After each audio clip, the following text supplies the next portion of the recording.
1857 علماء کی جماعت اب آ گئی 1800 کے اندر.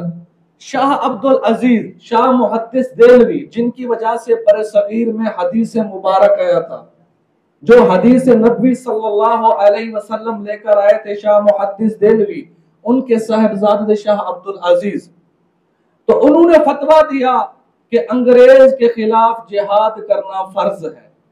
جب یہ فتویٰ آیا، شاہ اسماعیل شہید، انہوں نے پھر جہاد کے لیے تلوار بلند کیا، لوگوں کو اکٹھا کرنا شروع کیا. لیکن ہمارے اپنے مسلمان ہندو تو ویسے مخالف تھے، ہندو نے ہر جگہ انگریزوں کا ساتھ دیا ہے، وہ انگریزوں کے ہی کاسا لیس رہے ہیں، لیکن ہمارے مسلمان بھی بکتے رہے. کیسے بکے؟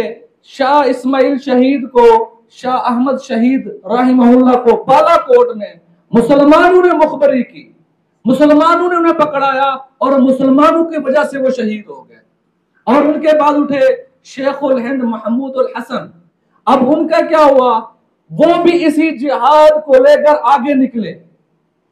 پاکستان کا تصور تو بعد میں آیا تھا. 1930 میں علامہ اقبال رحمت اللہ علیہ نے ایک خواب پیش کیا تھا.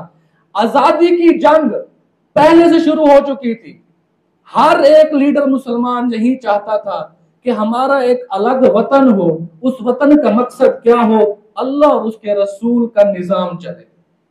قائد اعظم رحمت اللہ علیہ فرمایا کرتے تھے، میں نے یہ زمین کا ٹکڑا اس لیے حاصل نہیں کیا میرے پاس زمین ہو، میدانی علاقے ہوں، پہاڑ ہوں، میں کھیتی باڑی کروں، کاروبار کروں، نہیں. قائد اعظم نے فرمایا میں یہ زمین کا ٹکڑا اس لیے چاہتا ہوں کہ ایک ایسا خطہ ہو جہاں اللہ اور اس کے رسول کا نظام چلے. آج آپ دیکھیں کیا ہمارے اس خطے میں اللہ اور اس کے رسول کا نظام ہے؟ آپ خطہ چھوڑیں، ہم اپنے 6 فٹ جسم کے اندر دیکھیں، کیا میرے 6 فٹ جسم کے اندر اللہ اور اس کے رسول کا نظام چل رہا ہے؟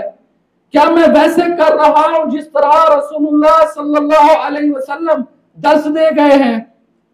کیا میں اپنے والدین کی عزت کر رہا ہوں؟ کیا میں اپنے ہمسائے کے حقوق ادا کر رہا ہوں؟ کیا میں 5 وقت کا نمازی ہوں؟ کیا میں فجر کی نماز کے لیے اٹھ رہا ہوں؟ کیا میں تہجد کی نماز پڑھ رہا ہوں؟ ہمارے 6 فٹ کے اندر بھی ہمارا اسلام نافذ نہیں ہے. تو قائد اعظم کا تو خواب تھا کہ ہم ایک ایسا خطہ بنائیں گے جس طرح ریاست مدینہ تھی، جس طرح رسول اللہ صلی اللہ علیہ وسلم نے ایک خطہ بنایا تھا جہاں اللہ اور اس کے رسول کا نظام چلتا تھا. تو قائد اعظم کا بھی یہی خواب تھا کہ یہ ایسا خطہ میں بنا کر جاؤں، لیکن افسوس ان کا خواب پورا نہ ہو سکا. 1857 میں حضرت امداد اللہ مہاجر مکی، انہوں نے پھر جہاد کو آگے بڑھایا، انگریزوں کے خلاف شاملی کے میدان میں جنگ لڑا. یہ ہندوستان کی ایک جگہ ہے. حضرت ضامن شہید رحمہ اللہ یہ اس کے سپہ سالار تھے. انگریز اس وقت طاقت میں آ چکے تھے. یہ بیچارے مولوی، چند مولوی تھے بس، یا وہ لوگ تھے جو علماء کرام کی بات مانتے تھے. تو چند علماء کرام یا ان کے متبع مدرسے کے طالب علم جمع ہوئے.